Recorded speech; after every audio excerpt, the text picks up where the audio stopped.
ভবিষ্যতে বাংলাদেশে গণতন্ত্রের একটি শক্ত বুনিয়াদ তৈরি করাই বিএনপির লক্ষ্য। কূটনীতির ক্ষেত্রে নীতি হবে সবার আগে বাংলাদেশ। বিবিসি বাংলাকে তারেক রহমান। দেশের ক্রান্তিকালে জীবনের শেষ সুযোগ হিসেবে স্বচ্ছ ও গ্রহণযোগ্য নির্বাচন করতে চান সিইসি, চাইলেন সবার সহযোগিতা। আন্তর্জাতিক অপরাধ ট্রাইব্যুনালে অভিযুক্তরা নির্বাচন ও সব সরকারি পদে অযোগ্য, আইসিটি অধ্যাদেশ সংশোধন।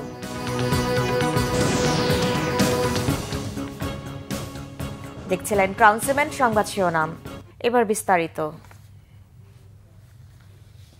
বিএনপির ভারপ্রাপ্ত চেয়ারম্যান তারেক রহমান বলেছেন, তাদের অন্যতম লক্ষ্য হচ্ছে ভবিষ্যতে বাংলাদেশে গণতন্ত্রের একটি শক্ত বুনিয়াদ তৈরি করা, জবাবদিহিতা তৈরি করা।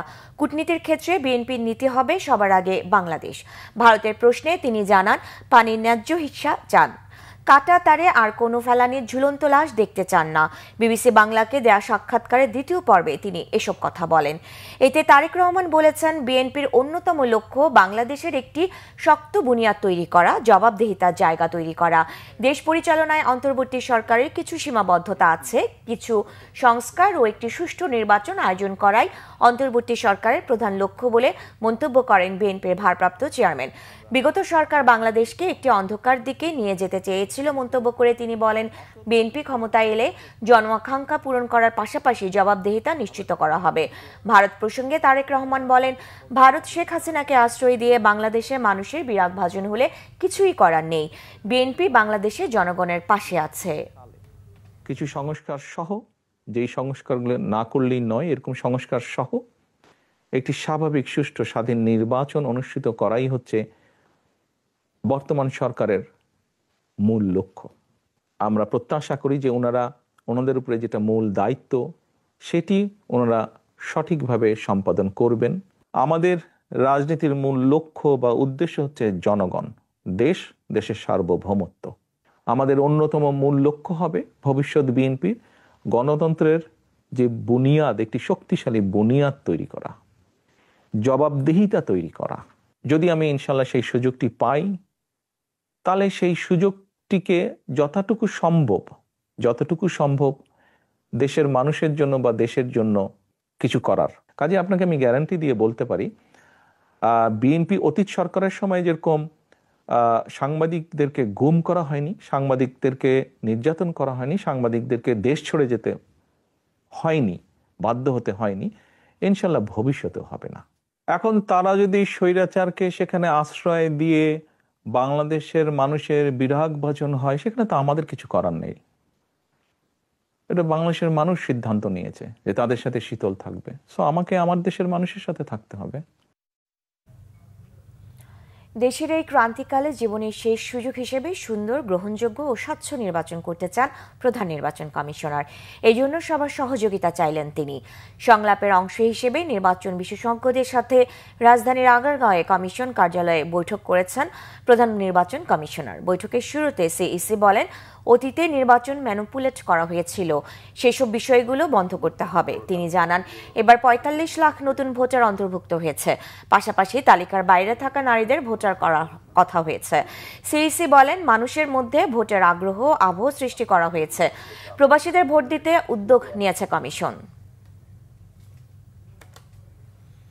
কারো বিরুদ্ধে আন্তর্জাতিক অপরাধ ট্রাইব্যুনালে আনুষ্ঠানিক অভিযোগ গঠন হলে তিনি আর সংসদ সদস্য, স্থানীয় সরকার প্রতিনিধি বা কোনো সরকারি পদে থাকতে বা নিয়োগ পেতে পারবেন না। এ বিষয়ে নতুন বিধান সংযোজন করেছে সরকার। গেজেট অনুযায়ী অভিযোগ গঠনের পর আসামি সংসদ সদস্য, মেয়র, চেয়ারম্যান, কমিশনার বা প্রশাসক পদে থাকতে পারবেন না। একই সঙ্গে সরকারি চাকরি বা অন্য কোনো সরকারি পদেও নিয়োগযোগ্য থাকবেন না। তবে কেউ যদি ট্রাইব্যুনাল থেকে খালাসপ্রাপ্ত হন বা অভিযোগ থেকে অব্যাহতি পান, তাহলে এই নিষেধাজ্ঞা তার ক্ষেত্রে প্রযোজ্য হবে না বলে গেজেটে উল্লেখ করা হয়েছে। এতে জানানো হয়, রাষ্ট্রপতির অনুমোদন ক্রমে প্রকাশিত এই অধ্যাদেশের মাধ্যমে আন্তর্জাতিক অপরাধ ট্রাইব্যুনাল আইনে নতুন করে রাজনৈতিক ও প্রশাসনিক পদে যোগ্যতার সীমা নির্ধারণের বিধান কার্যকর হলো।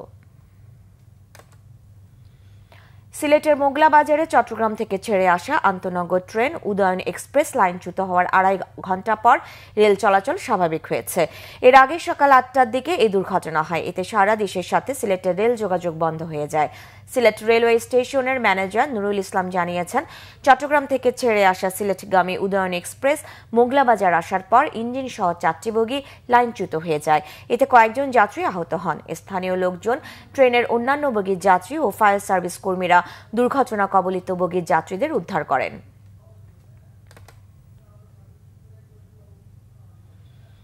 বৃষ্টির অজুহাতে খালের উপর সেতুর নির্মাণ কাজ বন্ধ রেখে বিকল্প সড়ক না করেই লাপাত্তা ঠিকাদার। স্থানীয়দের অভিযোগ, রূপগঞ্জ উপজেলা এলজিইডির কর্মকর্তাদের দায়িত্বে অবহেলায় রূপগঞ্জ পূর্বাচল সংযোগ সড়কটি অচল হয়ে পড়েছে।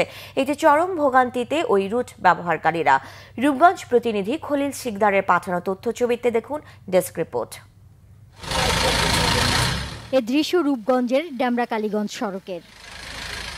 গত 3 বছর ধরে চলছে রূপগঞ্জ সদর থেকে পূর্বাচল 300 ফুট সড়ক সংযোগের দুটি গুরুত্বপূর্ণ সড়ক নির্মাণ কাজ, যার নির্মাণ ব্যয় ধরা হয়েছে 85 কোটি টাকা। এরই মধ্যে ঠিকাদারের বিরুদ্ধে কাজে গাফিলতির অভিযোগ উঠেছে। শুধু তাই নয়, ওই সড়কের মুসুরি, ভিংরাবো আর উত্তর ব্রাহ্মণখালী এলাকায় থাকা 3টি খাল দিয়ে চলাচলের বিকল্প ব্যবস্থা না করেই এলজিইডির নির্দেশনায় সেতুগুলো ভেঙে দিয়ে এখন লাপাত্তা ওই ঠিকাদারি প্রতিষ্ঠান এনডিই। দায়িত্বে অবহেলার অভিযোগ উপজেলা প্রকৌশলীর বিরুদ্ধেও। চরম ভোগান্তিতে রূপগঞ্জের প্রায় 3 লাখ বাসিন্দা।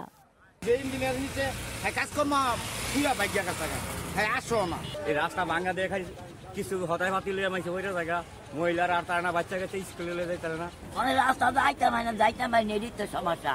এইখান দিয়ে কোনো গাড়ি ঘোড়া চলাচল করতে পারছে না। আর যারাই চলাফেরা করে তারা অতি কষ্টে মানে রিক্সের মাধ্যমে চলাফেরা করে। 999 কল সহ জরুরি সেবা দেওয়ার জন্য, মানুষের কাছে পৌঁছানোর জন্য অনেক সময় কল আসে। আমরা এই রাস্তা বন্ধ থাকার কারণে, রাস্তাটা অনেক বেশি খারাপ অবস্থায় থাকার কারণে আমরা যেতে পারছি না, বিভিন্ন সমস্যার সম্মুখীন হচ্ছে এবং সাধারণ মানুষ যে আইনি সেবা পেতে বঞ্চিত হচ্ছে। এদিকে দায়িত্বে অবহেলার অভিযোগ অস্বীকার করে সংশ্লিষ্ট কর্মকর্তারা জানিয়েছেন, বৃষ্টি শেষ হলে দ্রুত কাজ শেষ করার কথা। এই প্রাকৃতিক দুর্যোগের উপরে আমাদের আসলে কোনো কথা নাই। গতকালকে আমি ইউনো স্যার সহ আমাদের গোলাকান্দাল বা বিভিন্ন ইউনিয়নে আমরা ভিজিট দিছি, যেখানে মানুষের যে পানি নিয়ে যে দুর্ভোগ, এগুলো নিয়ে আমরা কাজ করতে সমস্ত কর্মকর্তাদের সাথে পরামর্শক্রমে আমি অ্যাজ এ সার্ভিস ইঞ্জিনিয়ার হিসেবে আমার যতটুকু দায়িত্ব আমি আমার সর্বোচ্চ চেষ্টা করি ভাই। আশা করি সামনের দিনগুলোতে আরও ভালো সার্ভিস আপনাদের দেওয়ার চেষ্টা করব। আমরা একাধিকবার সাইট ভিজিট করেছি, সেটা কি প্ল্যান করা যায়। আমরা এলাকার যারা ছিলেন গণ্যমান্য ব্যক্তিবর্গ, আপনাদের মিডিয়ার সামনে আমরা একাধিকবার কথা বলেছি। সকল দিক থেকে আমরা নজর রাখছি যাতে জনদুর্ভোগ যত কমিয়ে আমরা দ্রুত কাজটি শেষ করতে পারি। গুরুত্বপূর্ণ এ সড়ক ও সেতুগুলোর কাজ দ্রুত শেষ করার দাবি উপজেলাবাসীর। Bangla Vision news desk. এই ছিল এখনকার মতো। পরের সংবাদ দুপুর 2টায়। এর আগে একটাই রয়েছে নিউজ টপ 10, দেখার আমন্ত্রণ রইল।